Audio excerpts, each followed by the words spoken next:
With heart alive, we welcome you all to joyous celebration of 36 years gone by. Welcome to Utsav 2K25, the annual day celebration of our school. As we celebrate Utsav 2K25, our 36th annual day, we are grateful to have our dear parents by our side, whose presence add warmth and the joy to this momentous occasion. Let's join our hands and celebrate this festival as one, embracing the joy and spirit of this special occasion.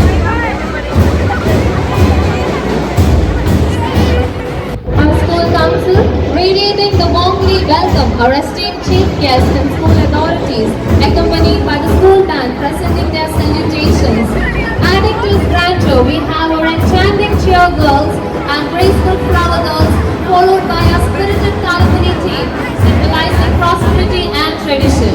It's time to extend a warm welcome to our distinguished dignitaries on this momentous occasion. We are truly privileged to have them with us to witness their arrival, escorted by our vibrant school band team. Adding to this grand welcome to our traditional and beautiful Talapuri team, showcasing elegance and cultural pride, along with our little cheer girls and flower girls. We are honored to have with us today a distinguished group of individuals whose contribution has been truly remarkable. Among them is a person whose exceptional talent and charisma have won the admiration of many. Television ചലച്ചിത്ര രംഗത്തെ നിത്യഹരിത നായകൻ Sajan N Nair എന്ന സാജൻ സൂര്യ 1977 September 21 Thiruvananthapuram ജില്ലയിലെ ഏനിക്കര എന്ന ഗ്രാമത്തിൽ ശ്രീ സതീഷിന്റെയും സൂര്യകലയുടെയും മകനായി ജനിച്ച സാജൻ സൂര്യ സ്കൂൾ കോളേജ് കാലഘട്ടങ്ങളിൽ തന്നെ നാടകവേദികളിൽ സജീവമായിരുന്നു. പിന്നീട് തന്റെ സ്വന്തം നാടക സംഘമായ ആര്യ കമ്മ്യൂണിക്കേഷൻസിന്റെ കീഴിൽ നിരവധി നാടകങ്ങളിൽ അഭിനയിച്ചുകൊണ്ട് തന്റെ പ്രൊഫഷണൽ നാടക ജീവിതത്തിന് അദ്ദേഹം തുടക്കം കുറിച്ചു. നാടകവേദികളിൽ തന്റേതായ വ്യക്തിമുദ്ര പതിപ്പിച്ച അദ്ദേഹം ടെലിവിഷൻ രംഗത്തേക്ക് കടന്നതും ഈ കാലയളവിലാണ്. 2000 ജ്വാലയായി, ഡിറ്റക്റ്റീവ് ആനന്ദ് എന്നീ സീരിയലുകളിലൂടെ അദ്ദേഹം ടെലിവിഷൻ രംഗത്ത് അരങ്ങേറ്റം കുറിച്ചു. 2005 പുറത്തിറങ്ങിയ ബംഗ്ലാവിൽ അവത എന്ന സിനിമ അദ്ദേഹത്തിന്റെ അഭിനയ ജീവിതത്തിലെ വലിയ വഴിത്തിരിവായി മാറി. സിനിമയിൽ ഭാവനയുടെ ജോഡിയായ കൃഷ്ണനുണ്ണി എന്ന കഥാപാത്രം അദ്ദേഹത്തെ കൂടുതൽ ശ്രദ്ധേയനാക്കി. തുടർന്ന് സ്ത്രീ, സ്നേഹതീരം, പ്രിയമാനസം, അക്കരപ്പച്ച, ഭാര്യ, അമ്മത്തൊട്ടിൽ തുടങ്ങി നിരവധി ഹിറ്റ് സീരിയലുകളിലൂടെ അദ്ദേഹത്തിന്റെ പ്രകടനങ്ങൾ പ്രേക്ഷകരുടെ മനസ്സിൽ ഇടം നേടി. DD മലയാളം, ഏഷ്യാനെറ്റ്, സൂര്യ, മഴവിൽ മനോരമ എന്നിങ്ങനെ എല്ലാ ജനപ്രിയ ചാനലുകളിലുമായി 100ഓളം സീരിയലുകളിൽ അദ്ദേഹം തന്റെ അഭിനയ മികവ് കാഴ്ചവെച്ചു. അഭിനയത്തിന് പുറമെ ട്രിയോ എന്ന നിർമ്മാണ കമ്പനിയുടെ ഉടമയായി കേരള രജിസ്ട്രേഷൻ വകുപ്പിലും അദ്ദേഹം സേവനം അനുഷ്ഠിച്ചിരുന്നതിന്റെ ജീവിതയാത്രയിൽ അദ്ദേഹത്തിന് ഉറച്ച പിന്തുണയുമായി ഭാര്യ വിനീതയും മക്കളായ മീനാക്ഷിയും മാളവികയും കൂടെയുണ്ട്. മികച്ച നടനുള്ള ഏഷ്യാനെറ്റ് ടെലിവിഷൻ അവാർഡ് ഉൾപ്പെടെ നിരവധി പുരസ്കാരങ്ങൾ ലഭിച്ചിട്ടുണ്ട്.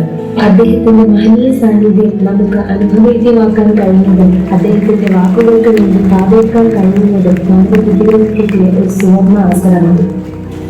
മലയാളികളുടെ പ്രിയതാരം സാജൻ സൂര്യയ്ക്ക് ഇനി നിറവേറുന്ന നേട്ടങ്ങൾ കൈവരിക്കാൻ കഴിയട്ടെ എന്ന് ആശംസിക്കുന്നു. നന്ദി.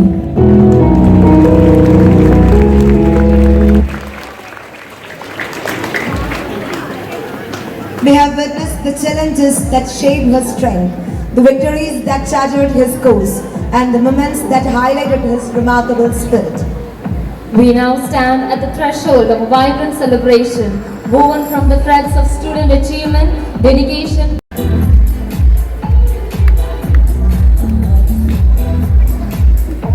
I request everyone to kindly rise as we commence this sacred ceremony.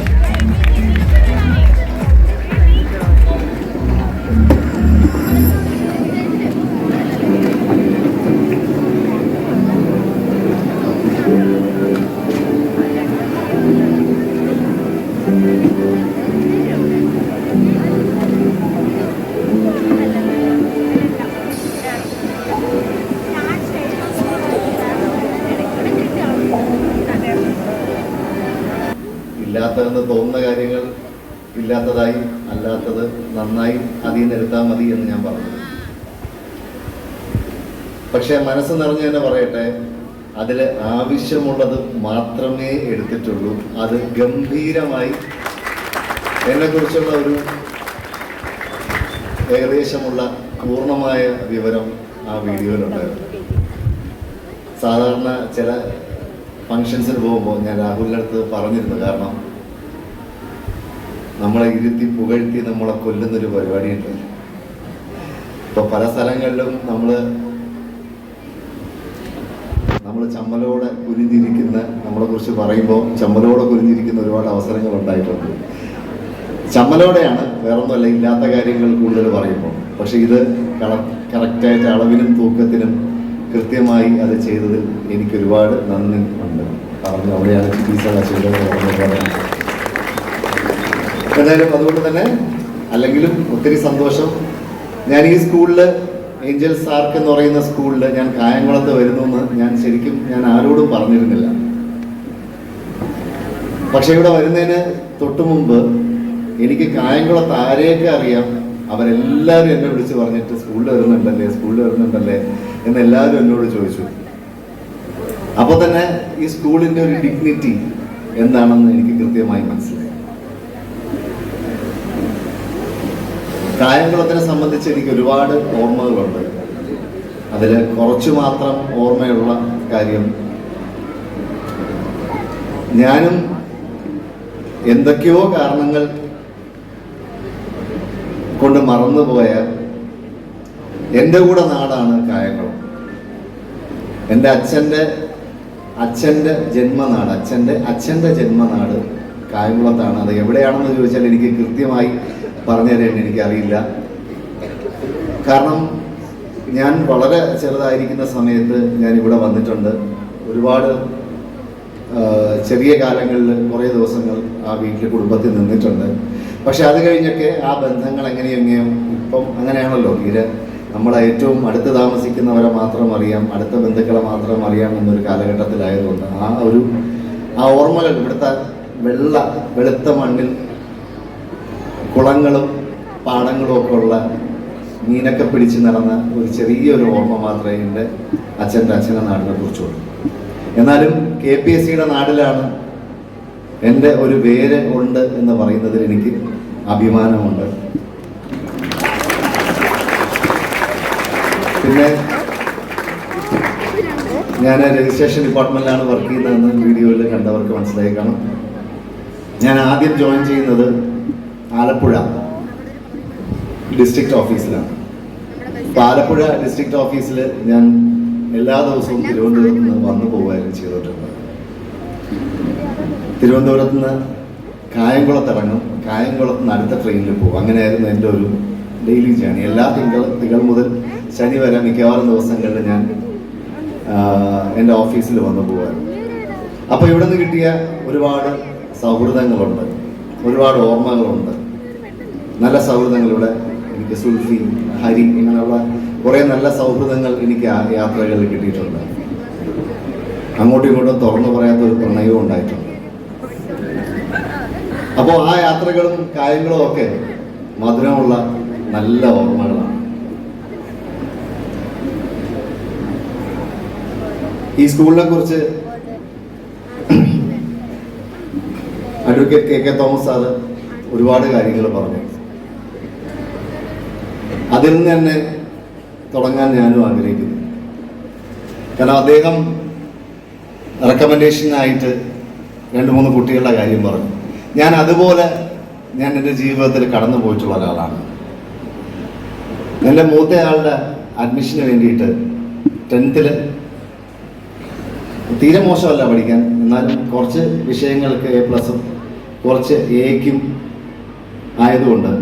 ആയതുകൊണ്ട് മോളുടെ അഡ്മിഷന് വേണ്ടിയിട്ട് ഞാൻ കുറച്ച് ബുദ്ധിമുട്ടി. എനിക്ക് മോളെ ഒരു നല്ല സ്കൂളിൽ, ആ ഒരു ട്രിവാൻഡ്രത്ത് ഒരു നല്ല സ്കൂളിൽ തന്നെ ചേർക്കണം, അല്ലെങ്കിൽ അവിടെ അഡ്മിഷൻ വേണം, ആ പർട്ടിക്കുലർ സ്കൂളിൽ തന്നെ അഡ്മിഷൻ വേണമെന്ന് പറഞ്ഞ് ഞാൻ എൻ്റെ മനസ്സുകൊണ്ട് ആഗ്രഹിക്കുകയും, അല്ലെങ്കിൽ അവൾ ആഗ്രഹിച്ച ഒരു സബ്ജക്റ്റ് അവിടെ ആയതുകൊണ്ട് അവിടെ തന്നെ അഡ്മിഷൻ കിട്ടണമെന്ന് പറഞ്ഞിട്ട് ഞാനും എൻ്റെ വൈഫും മോളെയും കൊണ്ട് ഞാനൊരു റെക്കമെൻഡേഷൻ വഴി ഞാൻ ആ സ്കൂളിലെത്തി. ഞാൻ ആ സ്കൂളിലെത്തി. പ്രിൻസിപ്പൽ എന്നോട് ഇത് തന്നെ പറഞ്ഞു, ഇവിടെ അഡ്മിഷൻ കിട്ടണമെങ്കിൽ ടെസ്റ്റ് പാസ്സാവണം, ഇൻ്റർവ്യൂ പാസ്സാവണം, എന്നാലേ ഉള്ളൂ, അല്ലാതെ അഡ്മിഷൻ തരുന്നത് ബുദ്ധിമുട്ടാണെന്ന് പറഞ്ഞു. അങ്ങനെ ടെസ്റ്റ് പാസ്സായി, വലിയ കുഴപ്പമില്ലായിരുന്നു. ഇൻ്റർവ്യൂ നന്നായിട്ട് പാസ്സായി, അതും വലിയ കുഴപ്പമില്ലായിരുന്നു. പക്ഷേ മാർക്കിൻ്റെ അടിസ്ഥാനത്തിൽ മകൾക്ക് അവിടെ അഡ്മിഷൻ കിട്ടാൻ വേണ്ടിയിട്ട് ഒരു സാധ്യതയില്ലായിരുന്നു. അന്ന് പ്രിൻസിപ്പലിൻ്റെ മുമ്പിൽ ഞാനും വൈഫും തലകുനിച്ചിരുന്ന് അവളുടെ അഡ്മിഷന് വേണ്ടി സംസാരിക്കുമ്പോൾ ഞാൻ പുറത്തിറങ്ങിയിട്ട് മകളോട് പറഞ്ഞു, മക്കളെ, അച്ഛനും അമ്മയും ജീവിതത്തിൽ ആദ്യമായിട്ടാണ് എനിക്ക് വേണ്ടി ഞാനും എൻ്റെ മക്കൾക്ക് വേണ്ടിയോ ഞാൻ ആരോടും ഒന്നും സംസാരിച്ചിട്ടില്ല. പക്ഷെ ഞാൻ ആദ്യമായിട്ട് ഇവിടെ വന്നിരുന്ന്, അല്ലെങ്കിൽ എൻ്റെ മകൾക്ക് ദയവായി പ്ലീസ് ഒരു അഡ്മിഷൻ വേണം, ഇതൊരു പ്ലീസ് എന്നൊരു വാക്ക് ഞാൻ ചേർക്കേണ്ടി വന്നു. മോൾ പഠിച്ചിറങ്ങുമ്പോൾ ആ ഒരു അച്ഛൻ്റെ ആ ഒരു അടുത്തൊരു അഡ്മിഷന് വേണ്ടിയിട്ടുള്ള ഇങ്ങനെ ഒരു പ്ലീസ് പറയാനുള്ള ഒരു അവസ്ഥ ഉണ്ടാക്കരുതെന്നോ എനിക്ക് തോന്നുന്നു മകൾക്ക് ഞാൻ പറഞ്ഞ ഇത്രയും വാക്കുകളെ പറഞ്ഞു, വളരെ ചുരുങ്ങിയ വാക്കുകളെ പറഞ്ഞു. പക്ഷെ എൻ്റെ മകൾക്കത് മനസ്സിലായി തോന്നുന്നു. മനസ്സിലായത് കൊണ്ടാണോ എന്നറിയില്ല, അല്ലെങ്കിൽ അവൾ ഇഷ്ടപ്പെട്ട സബ്ജക്റ്റ് പഠിച്ചത് കൊണ്ടാണോ എന്നറിയില്ല. ഞാൻ അവളോട് പല പ്രാവശ്യം എന്താണെന്ന് ചോദിക്കുമ്പോൾ അച്ഛൻ പറഞ്ഞതിനെ എവിടെയോ മനസ്സിൽ കൊണ്ടിട്ടുണ്ട്, എന്നാലും ആ സബ്ജക്റ്റും കൂടെ ഇഷ്ടപ്പെട്ടത് കൊണ്ട് ഞാൻ ആ സബ്ജക്റ്റിനെ കൂടുതൽ ഇഷ്ടപ്പെട്ട് പഠിച്ചു. എന്തായാലും ആ സ്കൂളിൽ നിന്ന് അവൾ പഠിച്ചിറങ്ങിയപ്പോൾ, +2 കഴിഞ്ഞപ്പോൾ, ഞാൻ രണ്ടാമത്തെ ആളവിടെ കൊണ്ട് സ്കൂളിൽ വിടാൻ വേണ്ടിയിട്ട് ചെന്നപ്പോൾ അവിടെ എല്ലാ A+ കിട്ടിയ കുട്ടികളുടെ ഫോട്ടോ വച്ചിരിക്കുന്നതിൽ എൻ്റെ മകളുടെ പടം ഉണ്ടായിരുന്നു. ശരിക്കും അതൊരു അച്ഛനെന്നുള്ള നിലയിൽ ഒരു അഭിമാന നിമിഷമായിരുന്നു. ഞാനിത് എൻ്റെ കഥയായിട്ട് ഞാൻ ഇവിടുത്തെ കുട്ടികളോട് പറഞ്ഞത്, എൻ്റെ കഥയല്ല, ഞാൻ ഫേസ് ചെയ്ത കാര്യമാണ്. ഇവിടുത്തെ കുട്ടികളോട് പറഞ്ഞത്, നിങ്ങളുടെ പാരൻസിന് ഒരു സ്ഥലത്ത് പോലും തലകുനിക്കാൻ നിങ്ങൾ സമ്മതിക്കരുത്. എന്ത് കാര്യത്തിലായാലും, നിങ്ങളുടെ പെരുമാറ്റത്തിലായാലും ശരി, എന്ത് കാര്യത്തിലായാലും ശരി, പഠിത്തത്തിലായാലും ശരി, നിങ്ങളുടെ പാരൻസിന് തലകുനിക്കാൻ നിങ്ങൾ അനുവദിക്കരുത്. ഇപ്പോൾ ഞാനത് പറയുന്നത് എത്രത്തോളം നിങ്ങൾക്ക് മനസ്സിലാവുമെന്ന് എനിക്കറിയില്ല. കാരണം ഞാനും ഒരു തല്ലിപ്പൊളി സ്റ്റുഡൻ്റായിരുന്നു. ഒട്ടും ആവശ്യത്തിന് മാത്രം പഠിക്കുക, ഒരു ആവറേജ് സ്റ്റുഡൻ്റ് എന്ന് പോലും എനിക്ക് എന്നെക്കുറിച്ച് പറയാൻ എനിക്ക് സാധിക്കില്ല. ഞാനൊരു മോശം സ്റ്റുഡൻ്റ് ആയിരുന്നു എന്ന് വേണമെങ്കിൽ പറയാം. കാരണം ഏതൊരു അച്ഛൻ്റെയും സ്വപ്നമാണ് മക്കളെ ഏറ്റവും നല്ല സ്കൂളിൽ പഠിക്കണമെന്നുള്ളത്. എൻ്റെ അച്ഛൻ എന്നെ തിരുവനന്തപുരത്തെ ഏറ്റവും നല്ല സ്കൂളിൽ കൊണ്ട് പണ്ട് ചേർത്തു. അച്ഛനെന്ന് പഠിപ്പിക്കാനുള്ള ശേഷിയൊന്നും അത്രയ്ക്കില്ലായിരുന്നു. ഒരു സർക്കാർ ഉദ്യോഗസ്ഥനായിരുന്നു. പക്ഷെ ആ ഒരു വലിയ സ്കൂളിൽ ചേർത്ത് പഠിപ്പിക്കാനുള്ള ശേഷിയൊന്നും അന്നില്ലായിരുന്നിട്ട് പോലും അച്ഛൻ എന്നെ അവിടെ കൊണ്ട് ചേർത്തു. ഞാൻ പഠിച്ചില്ല. ഞാൻ പഠിത്തം മോശമായിരുന്നു. 4ാം ക്ലാസ് 5ാം ക്ലാസ് കഴിഞ്ഞപ്പോൾ ഞാൻ ആ സ്കൂളിൽ നിന്ന് മാറി ഗവൺമെൻറ് സ്കൂളിലോട്ട് പോയി. അപ്പോൾ എനിക്ക് രണ്ട് കൾച്ചറും അറിയാം. 4ാം ക്ലാസ് വരെ 5ാം ക്ലാസ് വരെ ഞാൻ വളരെ തിരുവനന്തപുരത്തെ ഏറ്റവും റെപ്യൂട്ടഡ് ആയിട്ടുള്ള സ്കൂളിലാണ് പഠിച്ചത്. അത് കഴിഞ്ഞ് ഞാൻ അതായത് എല്ലാ പോക്രിത്തനവും കാണിക്കാൻ പറ്റുന്ന ഒരു ഗവൺമെൻറ് സ്കൂളിലാണ് പഠിച്ചത്. ഇത് രണ്ടുകൊണ്ടും എൻ്റെ ജീവിതത്തിൽ ഒരുപാട് ഗുണങ്ങളുണ്ടായി. എന്നിരുന്നാലും ഞാൻ എൻ്റെ ആ ഒരു നല്ല സ്കൂൾ കാലഘട്ടം പൂർത്തിയാക്കാൻ കഴിയാത്തതിൻ്റെ ഒരുപാട് വിഷമങ്ങൾ, ഒരുപാട് ദുഃഖങ്ങൾ എനിക്കുണ്ട്. ഞാൻ പഠിക്കാതെ പോയ എനിക്ക് പല സ്ഥലങ്ങളിലും ഇതുപോലെ നിന്ന് സംസാരിക്കാൻ എനിക്കറിയില്ലായിരുന്നു.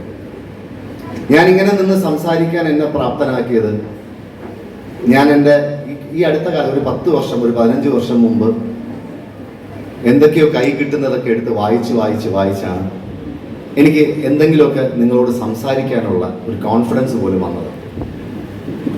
അപ്പം ഞാൻ അന്ന് നഷ്ടപ്പെടുത്തിയത്, എൻ്റെ നല്ല വിദ്യാഭ്യാസം ഞാൻ നഷ്ടപ്പെടുത്തിയത്, ഞാൻ ഇന്നിപ്പോൾ ഇതിനോർത്ത് പല പ്രാവശ്യം ഞാൻ വിഷമിച്ചിട്ടുണ്ട്.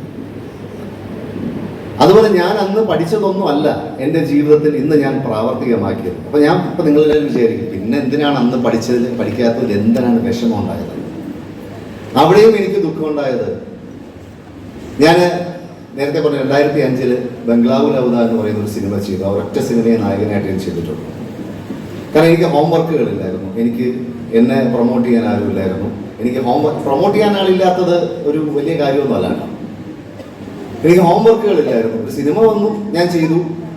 പക്ഷെ ആ സിനിമയ്ക്ക് മുമ്പ് ഞാൻ നന്നായിട്ട് ഡാൻസ് കളിക്കുക, അല്ലെങ്കിൽ സ്കൂളിൽ തന്നെ എൻ്റെ അമ്മൂമ്മ എന്നെ ഡാൻസ് പഠിപ്പിക്കാൻ വേണ്ടി, സിനിമാറ്റിക് ഡാൻസ് ഒക്കെ പഠിപ്പിക്കാൻ വേണ്ടി നിർബന്ധിച്ച് വിട്ടപ്പോൾ അതിനൊന്നും പോവാതെ, അന്ന് ഇതെൻ്റെ കരിയറാണെന്ന് എനിക്കറിയില്ല. കാരണം ചെറുപ്പം മുതലേ അഭിനയം ഇഷ്ടമാണ്, നാടകം ഇഷ്ടമാണ്, നാടകം കളിക്കും. മൂന്നാം ക്ലാസ് മുതൽ നാടകം കളിച്ചു തുടങ്ങിയതാണ്. പക്ഷേ ഈ ഡാൻസൊക്കെ എൻ്റെ ജീവിതത്തിൽ വേണമെന്ന് പറഞ്ഞിട്ട് ഞാൻ കളിയാക്കി നടന്നു. പക്ഷെ അന്ന്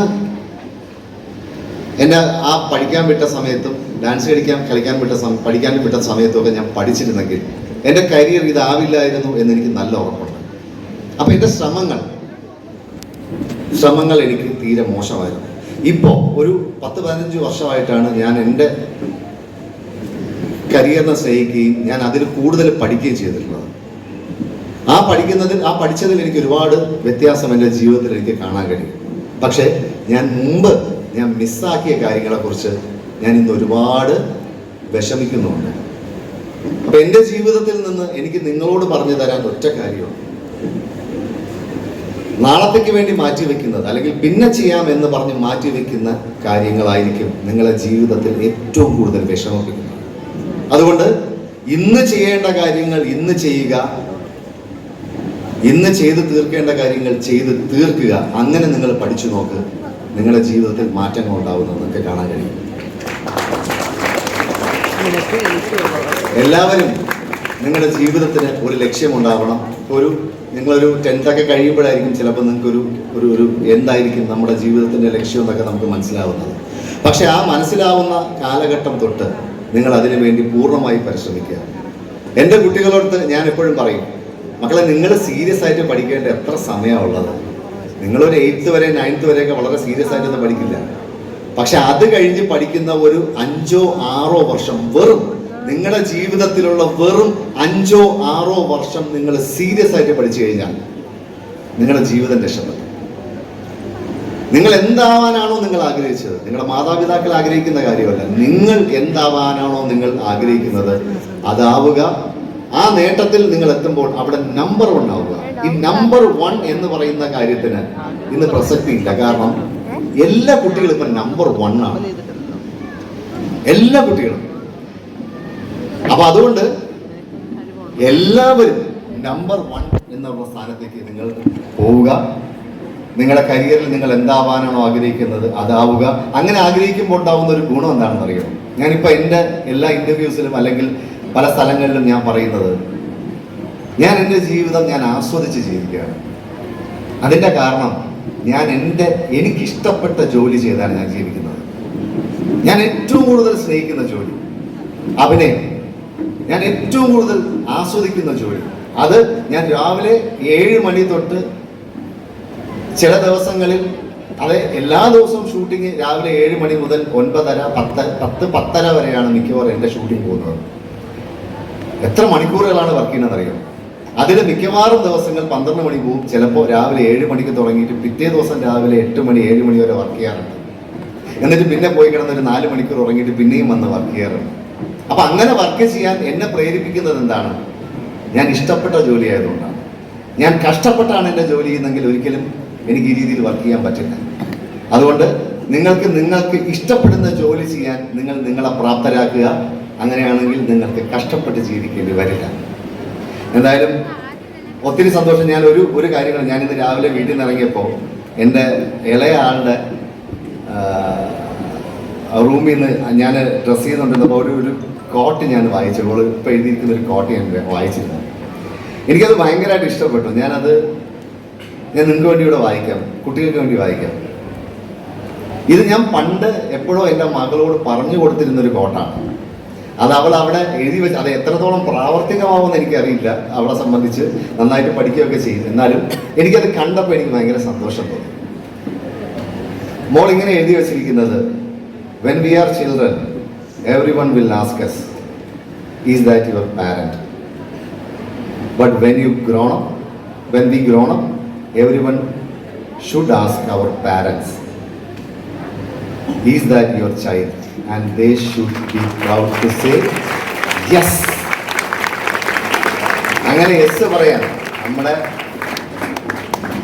ഇപ്പൊ നമ്മൾ പറയും, എൻ്റെ മോളാണ് സാജൻ സൂര്യയുടെ മോളാണ് എന്ന് പറയുമ്പോൾ ഉള്ള അഭിമാനമല്ല ഇത്. എൻ്റെ അച്ഛൻ ഇതാണ്, സാജൻ സൂര്യ എന്ന് പറയുമ്പോൾ അതിന് കിട്ടുന്ന ഒരു സന്തോഷം അത് വേറെയാണ്. അതിനൊക്കെ പ്രാപ്തരാകട്ടെ ഇവിടുത്തെ കുട്ടികളെന്ന് ഞാൻ ആഗ്രഹിക്കുന്നു.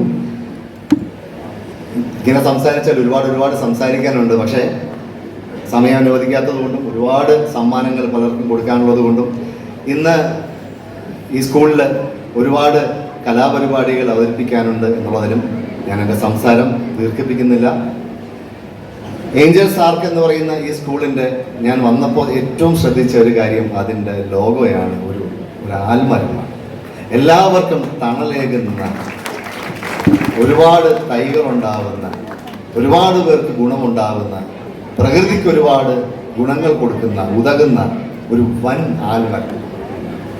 ഈ ആൽമരം എങ്ങനെയാണ് വളരുന്നത്? വളരെ ചെറുതായി അതൊരു വടവൃക്ഷമായിട്ട് മാറുന്നു.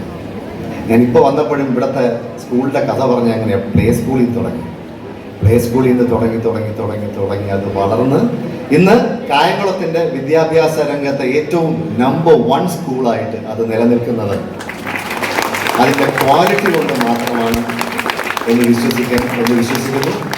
എന്തായാലും ഈ വടവൃക്ഷം ഇവിടുത്തെ എല്ലാ കുട്ടികൾക്കും, ഇവിടെ ഇനി വരാൻ പോകുന്നതും ഇവിടെ നിന്ന് പോയവർക്കുമൊക്കെ ഒരു വലിയ തണലായി മാറട്ടെ. പോയവർക്ക് തണലാവുന്നത് അവരുടെ കുട്ടികൾ ഇവിടെ തന്നെ. എൻ്റെ കുട്ടികൾ, ഞാൻ പഠിച്ചത് ഏഞ്ചൽ സർക്കിലാണ്, എൻ്റെ കുട്ടികൾ അവിടെ പഠിക്കണമെന്ന് അവർക്ക് തോന്നലുണ്ടാകുമ്പോഴാണ് അതൊരു തണലാകുന്നത്. അപ്പം അങ്ങനെ ഒരു വലിയ മാറ്റങ്ങൾ ഉണ്ടാക്കാൻ ഈ പ്രദേശത്തിന്, ഈ ദേശത്തിന് ഒരു വലിയ മാറ്റങ്ങൾ ഉണ്ടാക്കാൻ ഏഞ്ചൽ സർക്കിന് കഴിയട്ടെ എന്ന് ആത്മാർത്ഥമായി ആശംസിച്ചുകൊണ്ട് എല്ലാവരും, ഇവിടുത്തെ എല്ലാ കുട്ടികളും നല്ല പൗരന്മാരെ, സാറ് നേരത്തെ പറയുന്നുണ്ടായിരുന്നു, സാറ് പറഞ്ഞപ്പോൾ അവർ വിദ്യാഭ്യാസത്തിൽ എന്താവണമെന്നല്ല, അവർ നല്ല പൗരന്മാരായി ഇവിടുത്തെ കുട്ടികൾ വളരണമെന്നാണ് ഇവിടുത്തെ മെസ്സേജ് എന്ന് പറയുന്നത്. ആ ഒരു മെസ്സേജിൽ ഏറ്റവും നല്ല പൗരന്മാരെ ഈ ലോകത്തിന് സൃഷ്ടിക്കാൻ കഴിയട്ടെ എന്ന് ആശംസിച്ചുകൊണ്ട് ഞാൻ എൻ്റെ വാക്കുകൾ സംഹരിക്കുന്നു.